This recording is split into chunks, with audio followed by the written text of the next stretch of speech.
So there's something that's taken place. Earth's time's changed about 3 AU distance. So we've had more days in the year. We've had 365 days in a year. Now we're 360.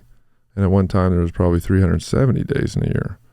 So that's changed, and that all is based on our position relative to the sun. So if that distance draws closer or away, those time increments will change slightly, giving us a little more days or a little less days. So as you can see, there's a lot into play when it comes to our planetary system, our solar system, and our human health. Our human health is tied in to these planets and their positioning and their effects that they're having on the sun, which in turn creates these different disturbances, including the mood changes, even death. So if we're in a state of poor health and our body is already on the decline, the time that people check out tends to be during these events, so to speak. People die during these solar storms, and we're beginning to understand the physics to why. So it's important to understand that there is something out of our control that affects us. But if we become aware that this is what it is that is affecting us, then we may not be so quick to blame other things, such as behavioral factors, instead of the bad environmental conditions, which are directly caused by the geomagnetic storms, which in turn is affecting our moods and our behaviors. So this is one other thing to be aware of. The solar, wind, the geomagnetic storms have an effect on human health. They can change our moods. They can lead us to make incorrect judgments and decisions. So being aware that there's different effects from these storms that are taking place, to have a little more patience with yourself and others during these times, and to enter into meditation during these events. I find that during a geomagnetic storm, whatever sense, whatever mood or feeling I'm in becomes amplified. So if I'm in a good mood and we have a geomagnetic storm, I'm going to be amplified in that good mood. But if I'm in a bad mood, and the storms tend to trigger that inflammation and friction that leads to bad mood, if I'm in that bad mood, the storm hits, that's amplified, and it becomes more intense. So this is another reason it's so important to have a daily meditation routine, because that is the best way to shield yourself from this change and disturbance and friction that's taking place that causes this inflammation within your body. And it may start as a headache, or it may be just feeling very tired, like I need to lay down. Well, if you're tired, you're going to be groggy. So there's your mood. You can see the mood's deteriorating. Go rest. Go sleep for a little bit. Go meditate. Do something to focus on that change that's taking place so that you can utilize it as a fuel to amplify that good mood or that good sense of mood that you're in. And that works very well for me. The other things is just proper diet and health. You know how to take care of yourself. You know what's good for your body and what's not good for your body. So, of course, if you're putting a bunch of bad stuff into your body, this is also going to affect you during the solar storms. So the more nutrition you have, the more your body's able to reduce the plaque and cholesterol and stop that feeling of constriction within the arteries that's taking place during the geomagnetic storms.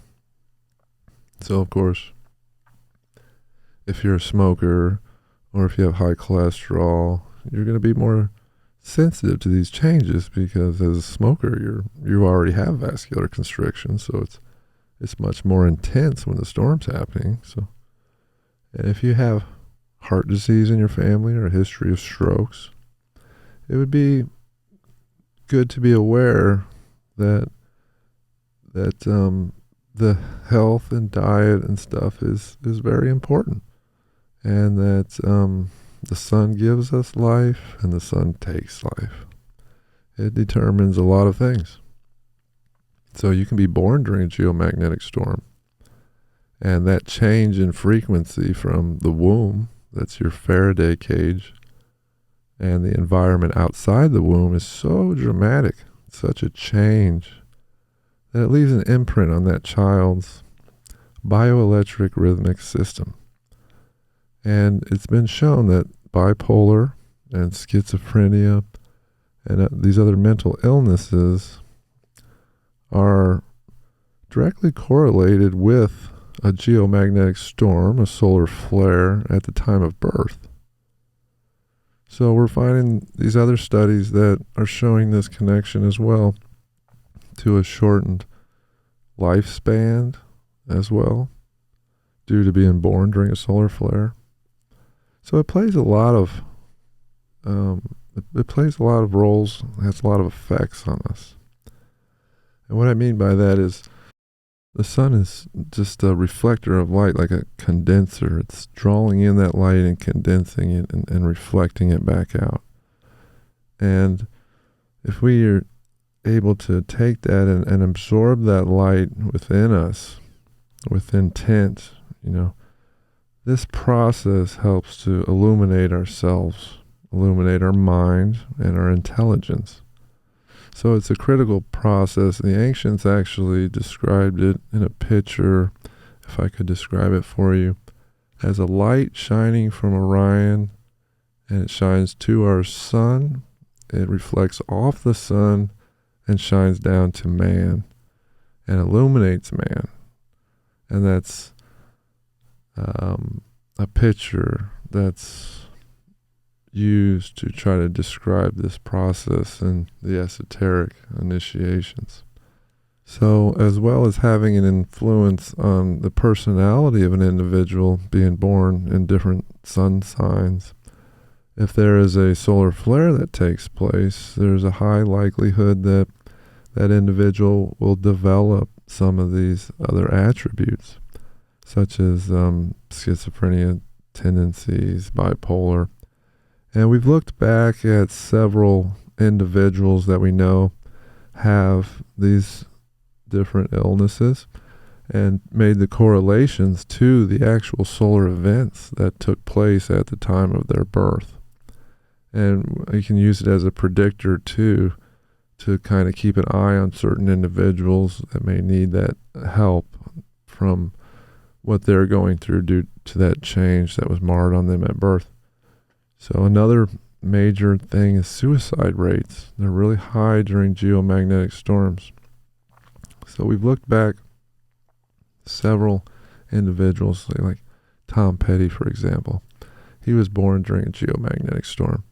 And of course, he died during a geomagnetic storm. Now this is interesting because this seems to be a correlation here. And sometimes they're natural deaths, but sometimes they're suicides. So Robin Williams, another fine example that took place, his birth during a geomagnetic storm, and then his death, suicide, right during a geomagnetic storm. And we find this is very common with people. Chris Cornell, another fine example, geomagnetic storm, born during one, died during one, committed suicide. So suicide rates are really high during these geomagnetic storms, especially when you get up in northern latitudes like Alaska and up above that 54th parallel. It gets worse. The closer to the poles you are, the more intense that is. So those are not great areas to live in, but there's also an effect that happens at the equatorial regions as well. It's just not as intense, not as much information is being documented. But in places like Thailand, excellent studies are coming out showing that this correlation is very relevant even at mid-latitudes. So it's not just limited to the higher latitudes. The Van Allen belts in the higher regions, like the D-Rap region, the F2 region of the ionosphere, they do protect us a lot from these particles. But there are some particles that still make it through the equatorial region that aren't shot up to the polar regions or the South Pole region to be reintegrated through the poles or absorbed through the poles. We do see absorption at the equatorial regions too. And there's more studies showing that there's also that are taking place. And what I mean by these are different vortices. So like we have a vortice at the North Pole and the South Pole, but there's also in this delta configuration other vortices around the equatorial region, which in turn give us different vial vortice areas, such as the Devil's Triangle, the Bermuda Triangle. These are part of the delta configurations where it shows a strong anomaly with these regions overlapping, coming too close to one another. And these vortices become vial in essence. And it's just because there's unusual things that are happening there. Gases are releasing from the crust because of this magnetic influence. And the absorption of the ions coming through are reaching the olivine layers in the deeper crust region, 100 meters or so deep, which causes fracturing within these regions of olivine. It's highly influenced by the changes in the geomagnetic field. So this also causes fracturing, instabilities in the crustal region itself, which trigger earthquakes, as well as volcanoes. The silica material in the volcano, it gets triggered by the cosmic rays and the absorption of the carbon-14 from our sun. So as we're getting hit with all this carbon, it's affecting the different materials here on Earth. So some materials become more inductive. Like there's regions in Canada that during the Ontario blackout, the reason why they went out is because of the crust material. That material that comes up to the surface there in that region is more inductive than, say, a place like a desert. You know, you need that rock in there with the iron, the different metals that allow for that induction flow. So certain parts, especially where volcanoes are of the earth, are very inductive. And that's why those are called the ring of fire and why we have so much disturbance in those regions. There's induction that's taking place from the solar wind. And that's feeding and driving the changes in the crust. You can see it has an impact on everything. Literally everything around us is affected by the sun. So thinking about that, it's not just human behavior, but you know, these earthquakes and these different natural disasters that we see are taking place are also associated somehow with what is taking place above us, with the disturbances on the sun and the planets and their different disturbances that are occurring daily. These affect us. So it's good to be aware of these factors that are out of our control and to educate ourselves on what we can do to protect ourselves from these different times. As we're preparing to enter into solar max here, we want to be aware of the intensity that's coming from this. I want to talk about this topic more, and I want to go into more detail. So this is just kind of a light overview of one topic that really interests me and that I'd like to research more and share more on these effects. I feel these effects, I've come to terms making the correlations to understand that it is the sun that's causing these effects. They've caused me a lot of problems in my adolescence growing up, and I never knew really what the trigger was until I really started researching this and finding other like-minded individuals that were explaining this information to me, and that there's a way to deal with this stuff and to understand that you can only control what you can control. Some things are going to be out of your control. And the best thing to do is recognize these symptoms when they're happening and move to your place of protection, whether that's meditation or grounding, or some people even go into a Faraday cage during these events. The pyramid's a very good example of a Faraday cage. If you were to lay inside the king's sarcophagus in the king's chamber, and the seal of that was placed over you, you would be hermetically sealed inside that tomb, inside the coffin, which is so effective at blocking all cosmic rays and EMF energy that you can really obtain the silence that's talked about by the ancients. Because we have so much EMF polluting our environment, and because of the disturbances that are coming from solar electromagnetic frequencies, we are constantly bombarded in our mind with all these thoughts and moods and different problems. But to find isolation in that chamber, that deprivation chamber of that king's sarcophagus, this is what turned them into God kings. This process of really entering the silence of the meditation. It's believed that the sarcophagus lid would levitate on its own. And the king's chamber itself, so perfectly cut in the material, resonates an F-sharp note. And it's believed that when the lid was there, an F-sharp was resonating from the instrument that was playing it, that it could be levitated so that it was weightlessness and easily pushed into place over the tomb. So that's interesting. I just thought I'd add that in there. But we'll have some more discussions on this, and I definitely want to go into more detail, talking about the process for the storms, as well as procession, the longer count calendar, the triggers for the ice age, what causes that.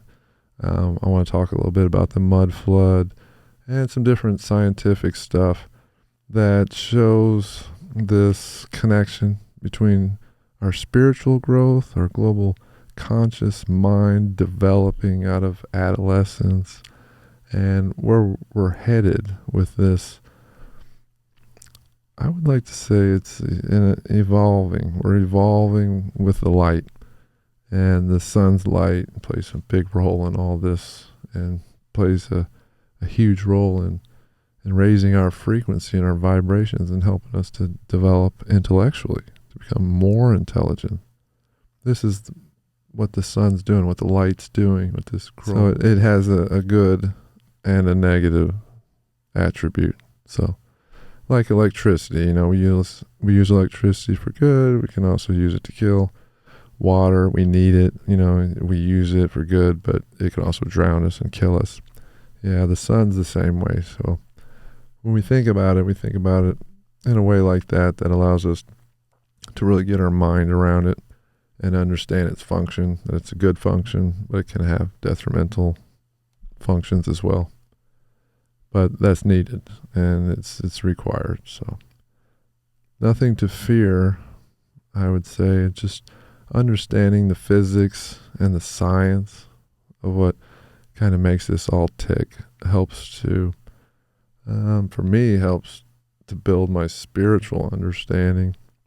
Because a lot of these concepts were in the esoteric initiations that I went through and the basics. So that's what I'm kind of trying to bring together, the understanding of how important the sun is, as well as these other concepts to our spiritual growth.